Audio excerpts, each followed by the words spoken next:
At 8:12 outside courtroom 4B, the lawyer in the cream blazer looked at Daniel Mercer's paint-stained boots, then at the little girl clutching a hospital wristband, and quietly asked, "That is the father?" Only later would anyone in that corridor understand what he had already paid to keep her. The waiting area outside courtroom 4B had the scrubbed, overlit sterility of a place where people arrived carrying private grief and were expected to present it in orderly folders. Gray plastic chairs lined both walls. A water cooler hummed in the corner. Above the clerk's window, a digital clock changed from 8:11 to 8:12 with the kind of quiet indifference only institutions manage well. Daniel Mercer stood near the last row of chairs with one hand wrapped around a thick manila file and the other resting lightly on his daughter's shoulder. He was 36, broad through the back from years of physical work, wearing a clean navy shirt beneath an old work jacket he had brushed off twice in the courthouse parking lot. The shirt was pressed. The jacket was not. His boots, heavy and dark and built for ladders rather than courtrooms, still carried thin white and pale green streaks of dried paint at the seams. He had scrubbed them in the sink of a gas station restroom 20 minutes earlier. The stains remained anyway. Beside him, 8-year-old Lily Mercer sat with a purple backpack on her lap and a hospital wristband looped around one zipper pull like a charm nobody would have chosen on purpose. She touched it when she was nervous. She was touching it now. Across the hall, Melissa Vane noticed the boots before she noticed the man inside them. Melissa, counsel for Daniel's former in-laws, had the polished stillness of someone who billed by the hour and liked being seen doing it. Her cream blazer held no crease out of place. Her tablet case matched her shoes. She glanced once at Daniel, once at Lily, then lowered her voice toward the woman seated beside her. "That," she said, with careful softness, "is the father?" The woman beside her was Evelyn Mercer, Daniel's former mother-in-law, 62, silver-haired, elegant, and arranged so precisely that even her grief seemed curated. Her late son, Lily's biological father, had died when the child was an infant. Daniel had not been blood. He had simply stayed. For 8 years, that fact had mattered inside one small house and almost nowhere else. Evelyn looked at Daniel the way wealthy people sometimes look at labor they have already decided is temporary. "He paints kitchens," she said, "and fences, and rental units, I believe. He is not equipped for long-term medical responsibility." Lily heard the tone, if not every word. Children usually did. She shifted closer to Daniel and leaned her shoulder against his hip. He looked down at her, and some of the strain left his face for a moment. "You okay?" he asked quietly. She nodded first, then changed her mind and shook her head. He crouched so they were eye level. The manila file rested against his knee. "You don't have to be brave for the room," he said. "You only have to tell the truth if anyone asks you something. That's all." Lily studied him with the grave concentration children use when the adults around them are pretending not to be afraid. "Will they make me go?" she asked. Daniel did not answer immediately, not because he did not know what he felt, but because he did. He had spent the previous 3 nights reading motions at his kitchen table after Lily fell asleep, learning a language designed to sound neutral while rearranging lives. Petition for guardianship modification. Temporary transfer pending financial review. Capacity concerns. Continuity of care. Every phrase had the same hidden center. A child with medical needs should belong to the household that looks more stable on paper. He kept his voice even. Not today. It was not a promise. It was the strongest truth he could safely give her. At the far end of the waiting area, a clerk opened the door to the records office and called 3 names. None of them belonged to Daniel. He stood again and adjusted the strap of Lily's backpack where it had slipped. From inside the file in his hand, corners of receipts and insurance statements pressed against one another in careful order. He had tabbed everything in blue adhesive notes after midnight: pharmacy invoices, pediatric cardiology reports, surgical follow-up summaries, payment confirmations. letters from specialists, a notarized statement from St. Catherine's Children's Hospital, and one document he had read so many times, the language now lived in him like a second pulse. Only later would anyone in that corridor understand how much depended on page 17. Daniel had never expected to spend a Tuesday morning in family court, defending the right to continue being what he had already been for nearly a decade. 8 years earlier, when his wife Nora's younger brother Evan died in a construction accident 6 months after Lily was born, the family had collapsed in uneven directions. Evelyn and her husband had money, connections, and a house large enough for appearances. Daniel and Nora had a 2-bedroom place over a hardware store and a life built from overtime. When Lily's mother, already unstable and drifting long before the funeral, disappeared 16 months later, it was Daniel and Nora who kept the baby. Not by grand declaration, not by dramatic rescue, by bottles at 2 a.m., fevers, rent, daycare pickups, and the ordinary repetition through which parenthood becomes real. Then Nora got sick. The diagnosis had arrived in fragments. Then all at once, aggressive leukemia. 11 months between certainty and silence. Daniel painted houses by day, slept in hospital chairs by night, and learned the exact cost of every drug they could not afford until a social worker found an emergency foundation willing to close one gap after another. When Nora died, Lily was 4. Daniel was not the biological father. He was not even the legal adoptive father yet. He was simply the man still standing in the room when everyone else began talking about what should happen next. He had fought for formal guardianship then, and won it because no one had contested the arrangement at the time. Evelyn had still been grieving her son and then her daughter. The court had favored continuity. Lily was already in school near Daniel's apartment. Her medical team knew him. Her records listed him as primary caregiver. The order had gone through with conditions, periodic reviews, and a trust structure established from a malpractice settlement related to Lily's birth complications. That trust, managed under strict rules, was supposed to protect Lily's long-term care. It had also become the quiet battlefield beneath everything that was happening now. 2 months earlier, Evelyn's attorney had filed to modify guardianship, arguing that Daniel's income as an independent contractor was unstable, his housing inadequate, and his work schedule incompatible with the complex developmental and medical interests of the child. The petition included photos of peeling paint on the exterior stairwell of Daniel's building, taken from the street. It included copies of 2 late utility payments from the winter Lily had been hospitalized with pneumonia. It included, with almost surgical cruelty, an image of Daniel lifting paint cans into his truck outside a duplex renovation, while Lily sat in the passenger seat doing homework because her after-school program had closed early that day. What it did not include was who had been paying the bills when the trust delayed, when insurance denied, when specialists demanded deposits before scheduling procedures. That omission had a shape. Daniel felt it before he could prove it. A bailiff stepped into the corridor and called, "Mercer guardianship review. Counsel, parties, be ready in 10. Melissa Vane rose at once. Evelyn followed with composed efficiency. Daniel did not move for a second. Lily looked up at him. 10 real minutes? She asked. A beat passed. Despite everything, he almost smiled. In courthouse time? Maybe 7. That got the smallest lift at the corner of her mouth. Then it was gone. He guided her to the chair nearest the wall and knelt in front of her again. Mrs. Alvarez is coming up from the lobby, remember? She'll sit with you during the hearing. Our downstairs neighbor? Yes, she brought crackers. I know. Lily touched the wristband hanging from her backpack. If the judge asks if I remember the hospital, can I say I remember the ceiling tiles? You can say exactly what you remember. He said nothing about judges. He said nothing about how rooms like this often mistook clean language for truth and visible wealth for competence.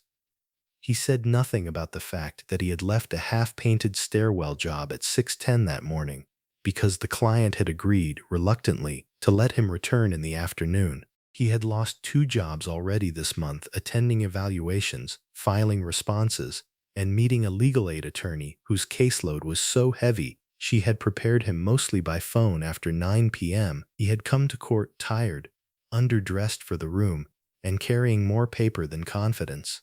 Melissa approached before the 10 minutes had passed. Her expression was professional in the way polished cruelty often was. "Mr. Mercer," she said, not offering a hand, "my client remains open to a cooperative transition plan. That would spare Lily unnecessary instability." Daniel stood slowly. "You filed to remove her from my home." Melissa gave a mild tilt of the head, as though he were simplifying something too complex for plain speech. "We filed to place her where her future care can be guaranteed." He said nothing. That unsettled her more than argument would have. She continued, "The judge will be interested in financial capacity, documentation, and consistency. I hope, for the child's sake, you've brought more than sentiment." Daniel looked at her for a long moment. His face did not harden. It simply emptied of any need to defend itself in advance. "I brought records," he said. Melissa's gaze dropped briefly to the paint at the edge of his boot, then back to his face. She had mistaken appearance for leverage. She was not the last. From the elevator, an older woman in a grocery store cardigan stepped out carrying a canvas tote and looking faintly offended by the architecture. Mrs. Alvarez, Daniel's neighbor from downstairs, spotted Lily and lifted a hand. Lily lifted one back. The room, for one brief second, felt less hostile. Then the courtroom door opened. The courtroom itself was smaller than the corridor had suggested, but no less severe. Pale wood, state seal above the bench. Two counsel tables facing forward like competing versions of order. The overhead lights were too bright for mercy and too flat for drama, which was precisely how rooms like this preferred their power delivered. Judge Helen Caro entered at 8:31, already wearing the expression of a woman who had seen too many adults use children as arguments. She was in her late 50s, spare, controlled, with rimless glasses and a habit of looking over the top of them when someone wasted her time. The room rose. Then it sat. Lily had already gone with Mrs. Alvarez to the family waiting room down the hall. Daniel had watched her disappear through the side door with the purple backpack and the hospital wristband still hanging from it. He had not let himself follow her with his eyes for too long. There were moments when love had to become stillness. This was one of them. Melissa Vane began with the assurance of someone who had rehearsed not only her own argument, but the judge's likely reactions to it. "Your Honor, this is not a question of affection," she said. "No one disputes that Mr. Mercer cares for the child. The issue is whether care alone is sufficient when the child's medical, developmental, and financial needs are as significant as these." She let the word significant rest in the air. Across the room, Evelyn Mercer sat with her gloved hands folded over a leather portfolio. She had chosen navy, not black, not grief. Authority. Melissa continued. "Lillian Mercer is 8 years old. She has ongoing cardiac monitoring requirements, occupational therapy needs, and a protected trust intended to secure her long-term stability. My client is proposing a transfer of primary guardianship to a household with the financial means, residential consistency, and institutional support to meet those obligations without interruption." Daniel's legal aid attorney, Sonia Patel, did not interrupt. She was 33, sharp-eyed, exhausted, and carrying 3 other hearings in 2 different courtrooms that morning. She let Melissa build the structure first. Sometimes the fastest way to expose a weak argument was to let it stand all the way up. Melissa turned slightly toward Daniel without looking at him directly. "Mr. Mercer is, by his own filing, an independent contractor. His income fluctuates. His current residence is a 2-bedroom walk-up with exterior maintenance deficiencies. He has no spouse, no co-parent in the home, no salaried employment, and no private medical reserves sufficient to guarantee uninterrupted care in the event of emergency." There it was. Not cruel in wording, cruel in arrangement. Judge Caro looked down at the petition. "You're arguing instability." "We are arguing measurable risk," Melissa said. "Late utilities, irregular contractor income, ad hoc childcare reliance, a pattern of reactive rather than structured caregiving. Sonia rose. Your Honor, if opposing counsel intends to equate working-class improvisation with neglect, I'd appreciate clarity now so we can save the court some time. A faint shift moved through the room. Melissa did not turn. Judge Caro looked at Sonia over her glasses. You'll have your turn, Miss Patel. Sonia nodded and sat. Melissa called her first witness, Evelyn Mercer. Evelyn moved to the stand with practiced dignity. She answered foundational questions in a voice soft enough to imply pain and steady enough to imply reliability. She described Lily as beloved. She described Daniel as well-meaning. She described her own home as better equipped for continuity.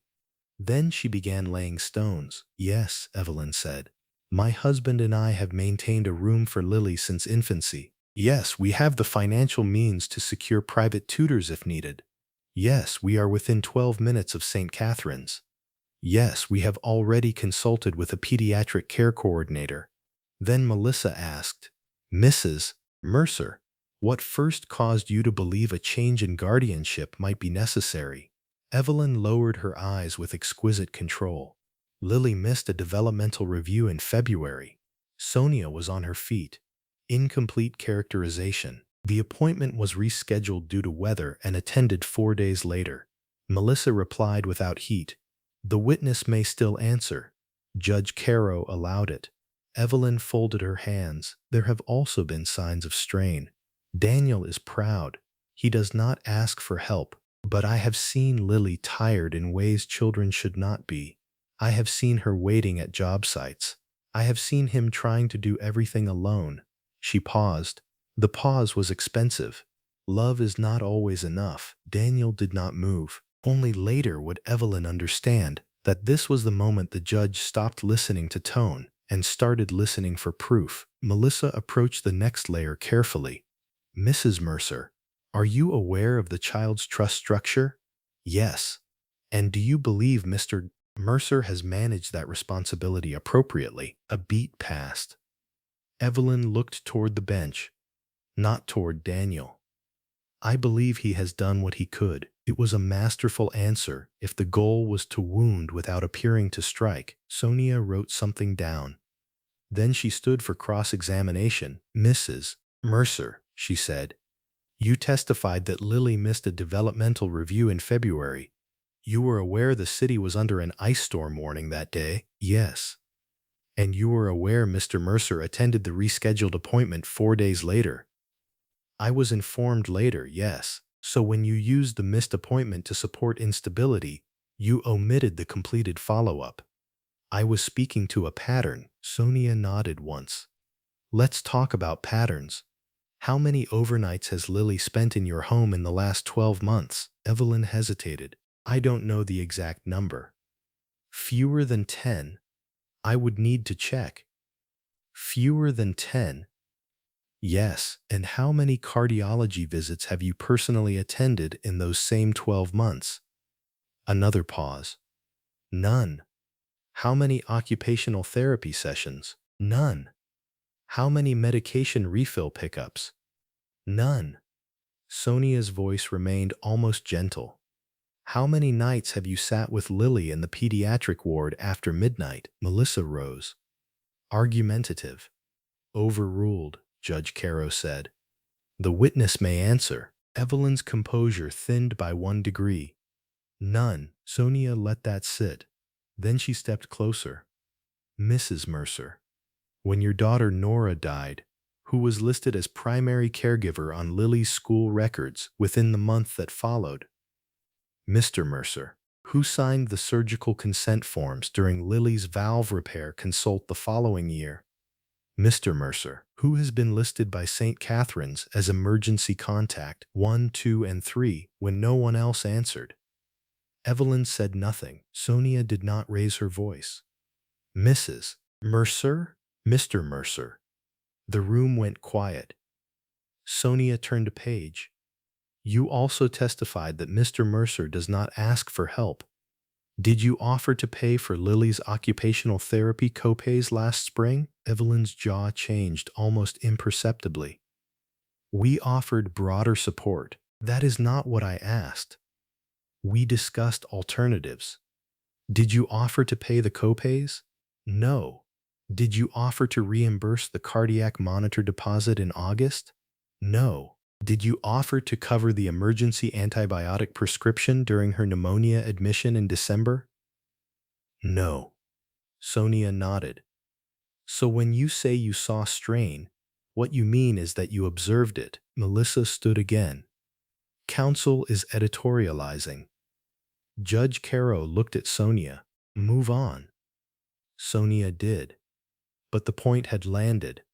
She called Daniel next. He took the stand with the same restraint he had carried through the morning. No performance, no attempt to appear smaller or larger than he was.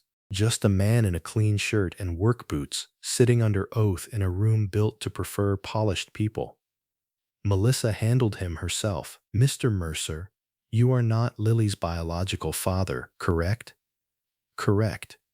You are not her adoptive father. I am her court-appointed guardian. That was not my question. No, he said. I am not her adoptive father. Melissa nodded as if confirming something central. And your income last year varied month to month. Yes. You had 2 utility accounts paid late during the winter. Yes. You brought Lily to at least one active worksite after school. Yes. You currently have no second adult in the home to assist with her care. Yes. Each answer came without excuse. Melissa seemed to draw strength from that. You would agree then that your household is under strain. Daniel looked at her. Most households are. A beat passed. Melissa tried again. Financially, specifically, sometimes. And medically, Lily's needs are ongoing and serious. Yes, and if you were injured, ill, or unable to work for even a short period, you do not have the independent reserves my client has. No. Melissa returned to counsel table, as though the shape of the case had now been made obvious. Then Sonia stood.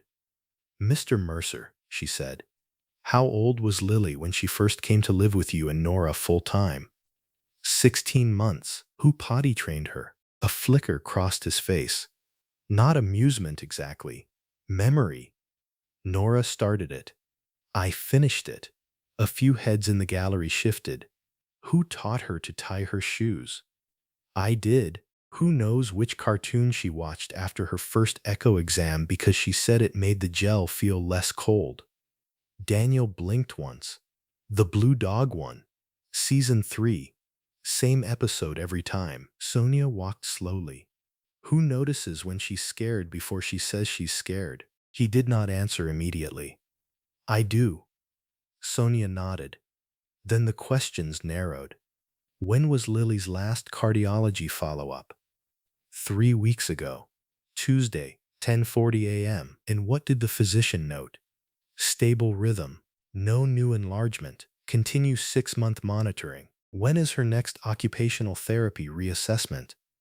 May 14th. What medication is she currently taking as needed? Low-dose propranolol if her episodes spike, but they haven't in 6 months. What is she allergic to?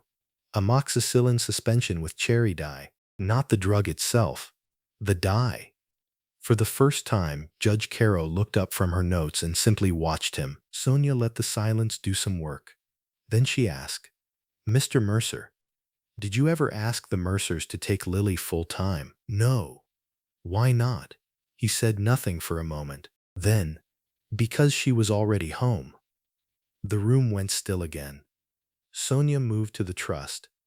Mr. Mercer, do you have the trust statements with you? Yes. Did you bring records of out-of-pocket expenses you paid personally for Lily's care? Yes. Why? Because the petition says I can't provide for her. Sonia's voice lowered. Can you? Daniel looked toward the empty side door where Lily had disappeared earlier. Not long. Just once. Yes, he said. I have been. Melissa rose for redirect, but something in her timing had changed. She asked about reserves again, about future contingencies, about planning. Daniel answered plainly. Then she made a mistake born from confidence. Mr. Mercer, would it be fair to say that without the child's trust, your current level of care would be difficult to sustain? Daniel looked at her.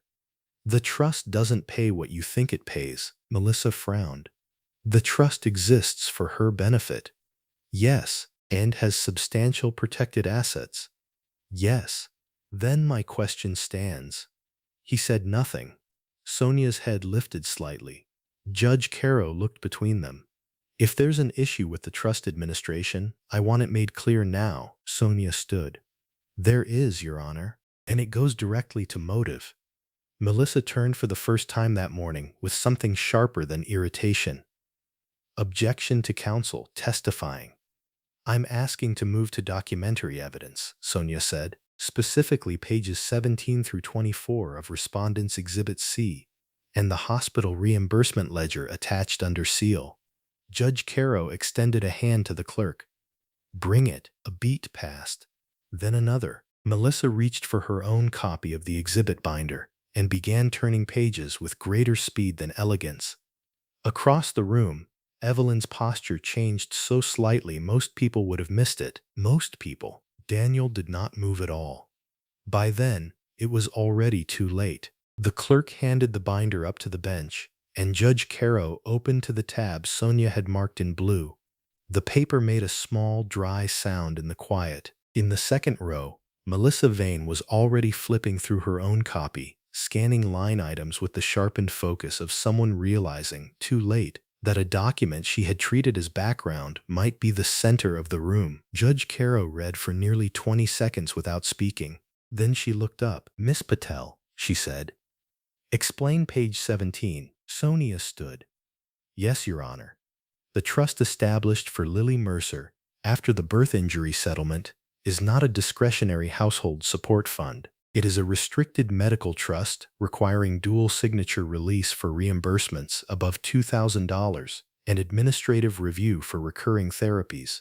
The co-trustees are Mrs. Evelyn Mercer and North River Fiduciary Services. Melissa went still. Sonia continued. Page 17 is the reimbursement ledger for the last 24 months.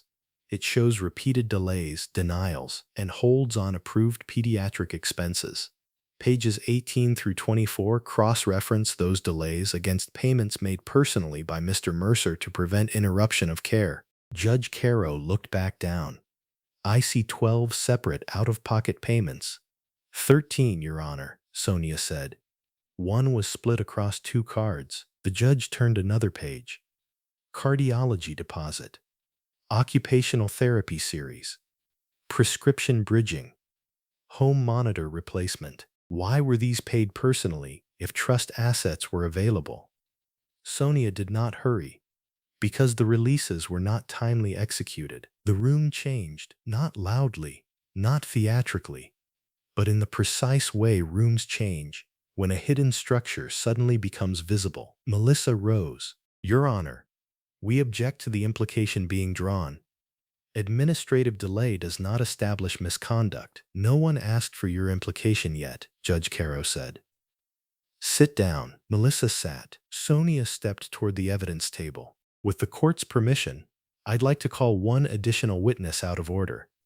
Miss Renee Holloway, billing supervisor. St. Catherine's Children's Hospital. A woman in her 40s, with tired eyes, and a hospital ID clipped to her cardigan moved to the stand. She was sworn in. She answered with the blunt clarity of someone who had spent too many years watching paperwork hurt people, while still technically following policy. Sonia began simply. Miss Holloway, are you familiar with the Mercer account? Yes. How long? About 3 years. Maybe a little more. Why do you remember it? Renee looked toward Daniel for a moment, then back to Sonia.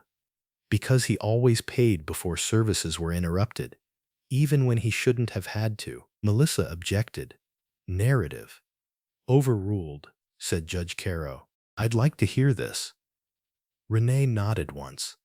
The child's trust existed. On paper, it should have covered several categories of ongoing care.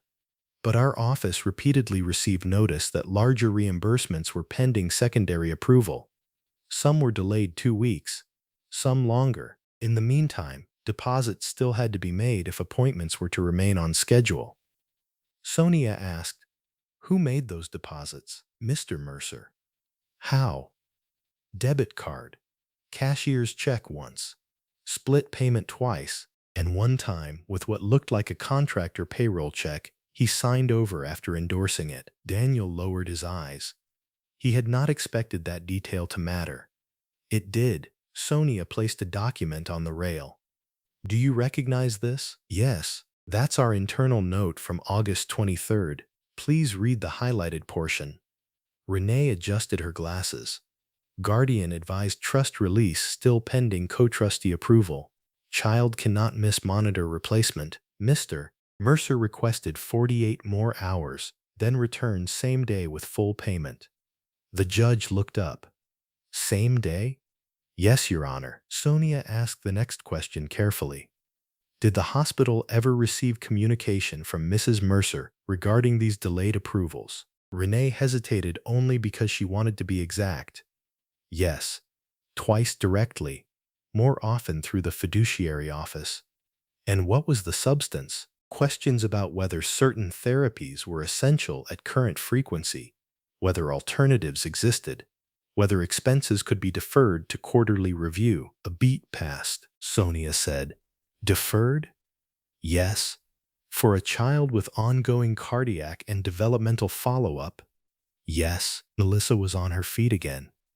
"Your Honor, there are legitimate review mechanisms for trust preservation. Opposing counsel is framing fiduciary caution as cruelty." Judge Caro turned a page in the ledger, then another.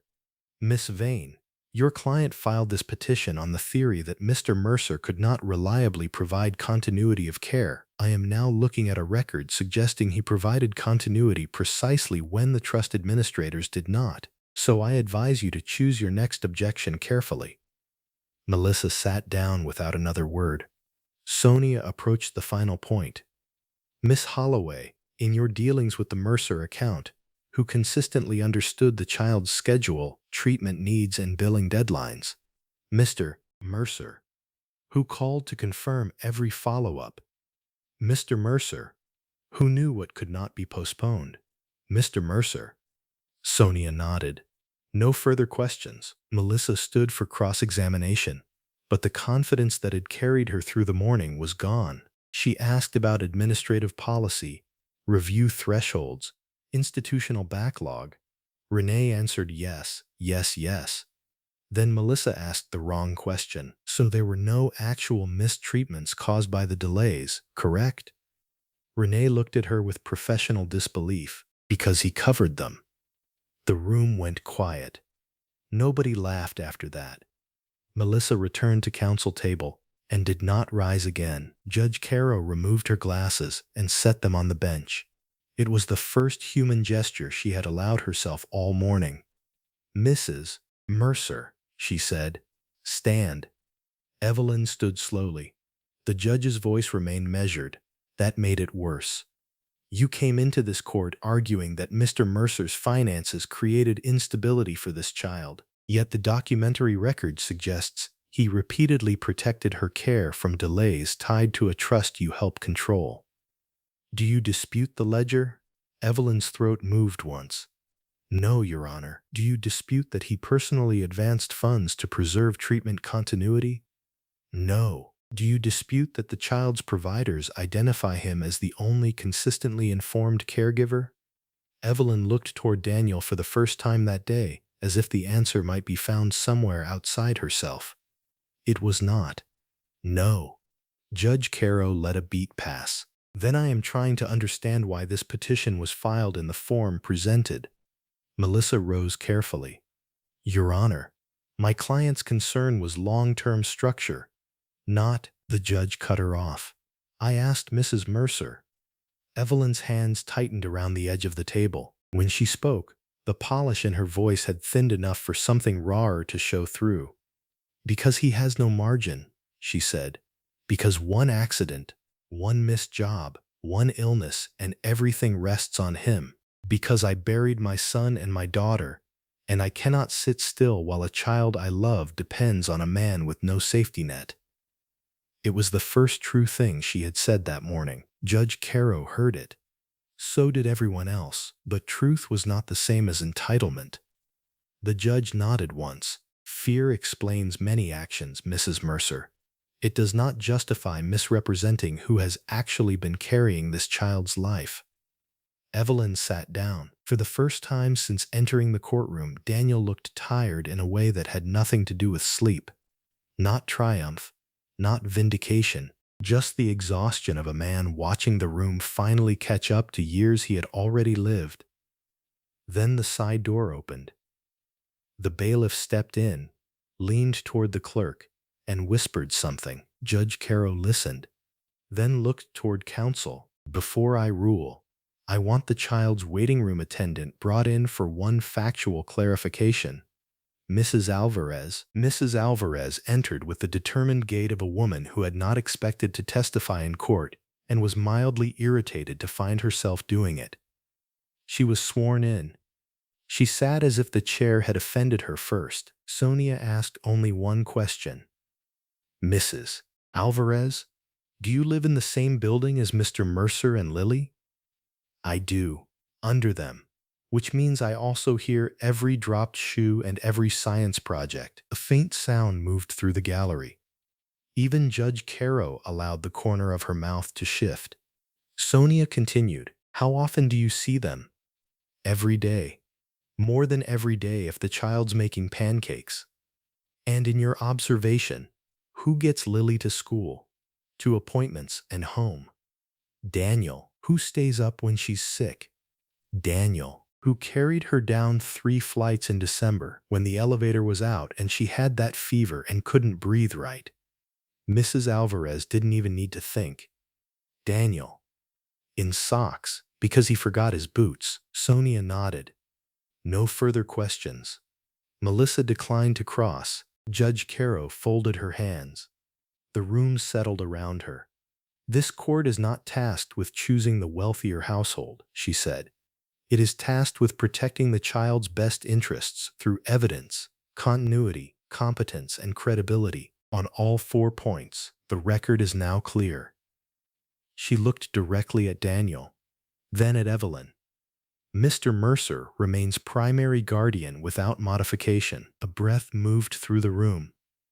The judge was not finished. "In addition, I am ordering immediate review of trust administration procedures, temporary suspension of co-trustee discretionary delay authority pending audit, and direct provider payment routing for approved recurring care. If this child has a protected medical trust, then the child's care will not again be held hostage by delay, caution, or private family pressure disguised as stewardship." Melissa lowered her eyes.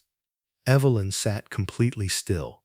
Judge Caro turned one page on the bench. "I also find that the petition, as presented, omitted material context regarding the respondent's documented financial contributions to the child's uninterrupted care. That omission comes dangerously close to bad faith framing. I am not issuing sanctions today. Consider that restraint a gift." The room went silent in the deepest way it had all morning. Then Judge Caro looked at Daniel once more. "Mr. Mercer." He stood. "You have done this court a service by keeping records." He said nothing. She added, more quietly, "And the child a greater one by keeping faith." A beat passed. He nodded once. "Yes, Your Honor. That will be all." The gavel came down, not hard, but final. What happened next changed the room more than the ruling itself. The side door opened again, and Lily stepped in before anyone could stop her. Purple backpack still on, hospital wristband swinging from the zipper. Mrs. Alvarez was half a step behind, apologizing to no one in particular. Lily looked only at Daniel. "Did we stay?" she asked. He was already moving. He crossed the space between the tables, dropped to one knee in front of her, and put both hands lightly on her arms. All the restraint he had carried through the hearing remained in place for 1 second longer. Then it broke. Not into tears, not into spectacle, but into something smaller and harder to watch. Yes, he said. We stayed. Lily threw her arms around his neck with the full force of a child who had been waiting inside a fear too large for her body. He held her carefully, one hand at the back of her head, the other across the backpack, as if steadying something precious and breakable that had already survived too much. Across the room, Evelyn watched them. For the first time, she was not watching a working-class man in the wrong boots. She was watching the person who had raised her granddaughter while she measured stability in square footage and signatures. She had mistaken visible comfort for actual care. She had mistaken margin for devotion. She had mistaken him. She stood, perhaps intending to say something, perhaps even the right thing. But Daniel did not look at her. He rose with Lily in his arms, gathered the file from counsel table, thanked Sonia Patel with a quiet gravity that meant more than elaborate praise would have, and walked toward the exit. Mrs. Alvarez took the loose papers before they could slip. The bailiff held the door. No one rushed him. Nobody in that courtroom needed the lesson explained now. Outside, the corridor had not changed at all. Same humming water cooler, same gray chairs, same indifferent digital clock, now reading 9:26, but the air felt different because one kind of uncertainty had ended. Lily pulled back enough to study his face. Are you sad? He shook his head. No. Tired? Yes. She considered that. Me too, Mrs. Alvarez snorted softly. Good. Then both of you are coming downstairs and eating something with sugar before the world starts again. That almost made him laugh. Almost. Sonia joined them a moment later with a copy of the order and a thinner stack of trust directives already clipped for filing. The audit language is strong, she said, very strong. They won't be able to slow walk the medical payments anymore. Daniel looked at the papers, then at her. Thank you. She shook her head. You brought the proof. I just put it in order. There are moments when power reveals itself by speaking. This was not one of them. Daniel had not won because he was louder, richer, or more polished. He had won because he had paid, remembered, stayed, documented, and kept going long after easier people would have collapsed or walked away. At the elevator, Lily touched the wristband on her backpack again. Can we take it off now? She asked. He looked at it for a second, the thin plastic loop from her last monitor check, the thing she had been carrying like a private alarm all morning. Yeah, he said. We can take it off. She held still while he unclasped it. Then she tucked it into the outside pocket instead of throwing it away. Not gone, just no longer needed in her hand. Down in the lobby, sunlight had reached the marble floor in long rectangles through the front glass. It made the place look warmer than it was. Mrs. Alvarez headed for the vending machines with the determination of a field commander. Sonia took a call and was already halfway back into another emergency. Court did not pause because one family had survived the hour. Daniel sat with Lily on a bench near the window. The file rested beside him, finally closed. What now? Lily asked. He looked out at the courthouse steps, the traffic beyond them, the ordinary movement of a city that had no idea what had just been saved on the 4th floor. Now, he said, we go home. She nodded, satisfied with that answer in the way children are when the answer is simple and true. A beat passed. Then she leaned against him and said, I knew you brought the right papers. For the first time that morning, he smiled without effort. Outside, the day waited exactly where they had left it. Jobs unfinished, bills still real, stairs still chipped, paint still drying somewhere he would have to return to by afternoon. None of that had magically disappeared. But Lily was still his. The care would continue. The trust would finally do what it had been built to do. And the room that had judged his boots before his record had been forced, at last, to read the whole file. He sat there with his daughter against his side and the order in his hand. And for a brief quiet moment inside the courthouse light, dignity did what it always does when it truly wins. It said nothing. It simply remained.